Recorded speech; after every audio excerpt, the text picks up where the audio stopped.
Hi, Chris.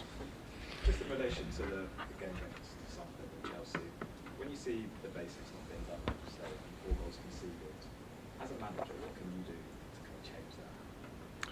Well, it sounds simple, but it's just work on the training ground, speaking to the players, supporting them.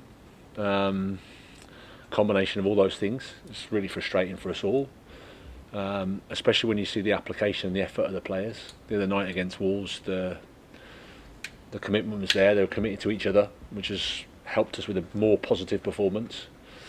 But it doesn't matter what level you play at in football, if you concede goals that are a little bit soft, then it can affect everything. It affects the mood, it affects the analysis of the performance, it affects everything.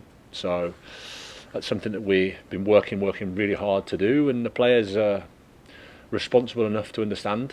And we've done some good work, and we're looking forward to the game at the weekend.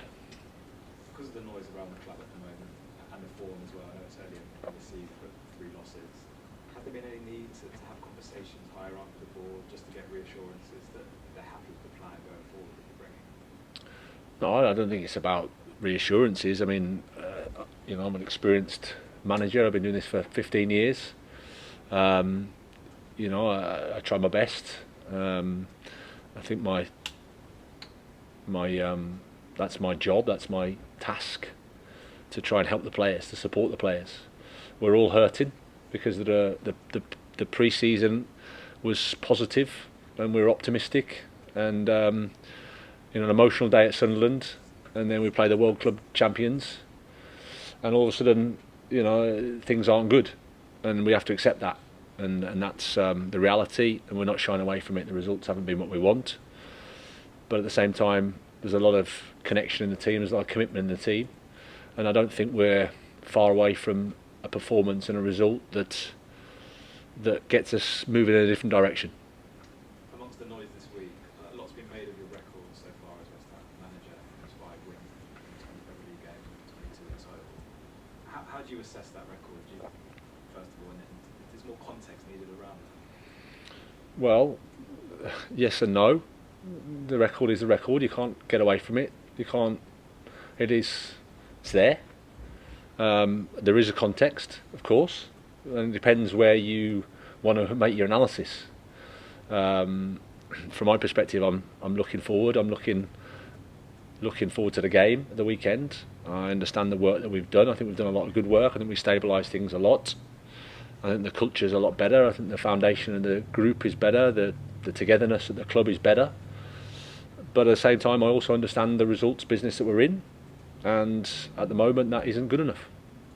What was your understanding of what happened after the game against Wolves with Jarrett Bowen going over to the fans? There seemed to be an altercation. Have you spoken to him about that, and what was your understanding of that situation?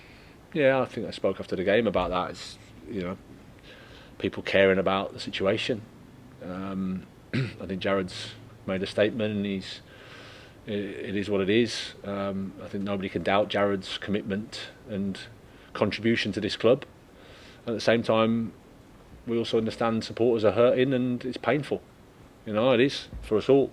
I can assure them we don't go home and our life is nice. You can feel the responsibility that we all have to change it round, to change the results, and that's the job. We're in the highest league in the world. We're in the most competitive league in the world. Nothing comes easy. You have to fight for it, and we have to stay together, and we have to be a group and support the players and try to move forward. was confirmed today joining the club. Does it bring something that you don't have here already? Just tell me a little bit about that signing. People are looking forward to see it. Well, I think he brings a quality. He brings a character, a desire, a personality. We have those things here as well. But he's obviously someone we've known for a long time and watched and looked at. Delighted to have him here. I think our fans will really like him. I think he's at an exciting stage of his career. He's already had some Premier League experience, but we're looking forward to him taking the next step in his career with us. So really excited about the signing. Do you expect any more to come in before the deadline? You never know. Yeah, as I've always said, we'll continue to work right up until the end to get the right people, the right players. I think that's really important for this club, to try and get the right people and the right players. Hi. Afternoon. First of all, team news, please. Anything has changed in terms of fitness availability since the Chelsea game? No, no, I think it'll be pretty much as we were. Yep.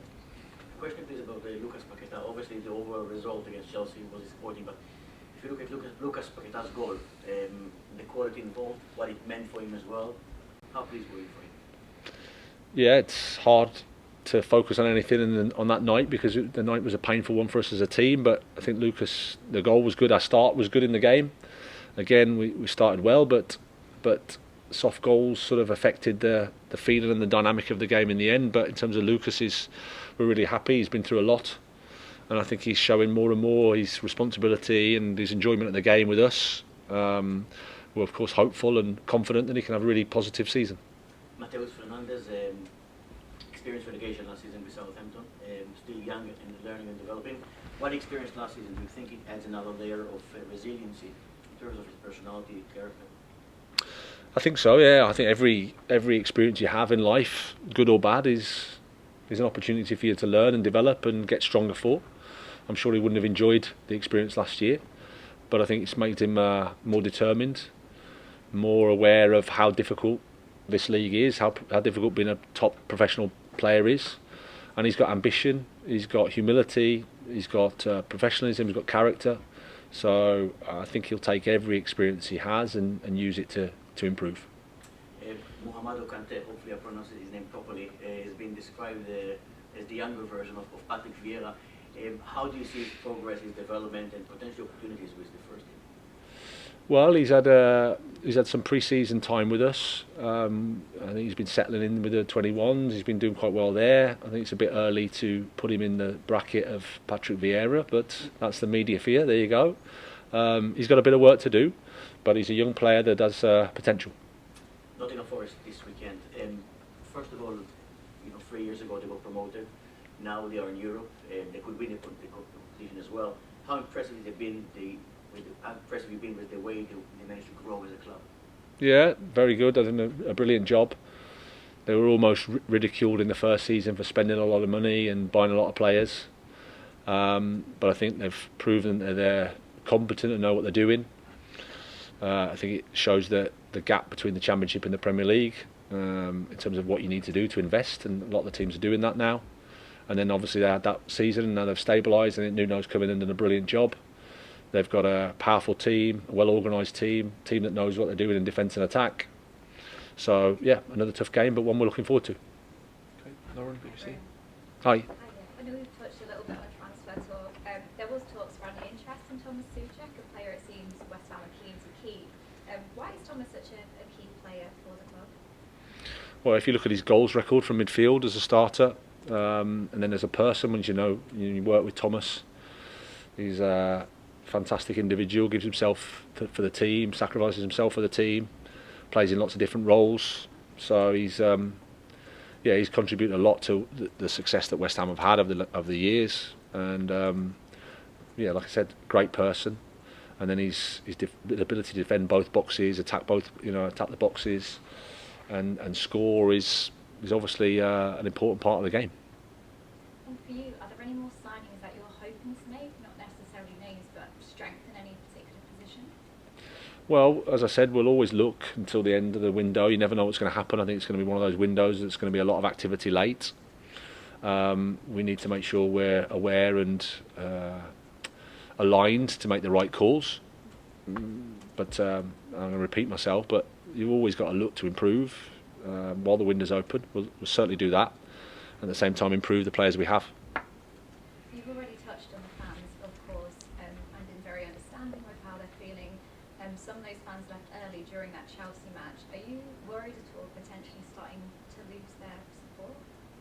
Well, no, I think, as I said, I understand the results we've had, the two results we've had in the Premier League. We went to Sunderland, it was an emotional day. We did quite well for a bit, and then the game got away from us, so it's disappointing. The result you can't argue with.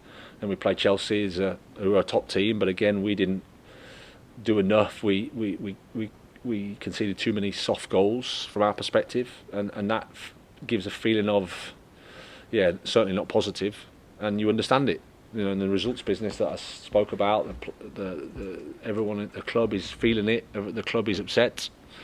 We all are, and so we have to try to, understand that and then work towards the game, work towards the next match. That's the only way we can turn things round. It's the only way we can build confidence. The only way we can build trust. It's the only way we can build togetherness. Is to play well and win. And having reflected on those two previous Premier League games, how are you going to be approaching Forest on Sunday? Well, we have to, as I said, they're a strong side that can defend and attack really well. So we need to be organised in terms of that. Their transition is really dangerous. They win the ball back in good areas and they can attack through both sides. Both wide men are fast, and obviously Wood and Gibbs-White through the middle have a really good understanding. So we have to understand that. But at the same time, the positive step for us we felt against Wolves was there. We need to carry that forward. And finally for me, I was wondering if you had thoughts on the opposition manager, Nuno, someone of course who knows the Premier League very well, like yourself. Yeah, he's done a brilliant job. His career I've known obviously from playing against him a few times.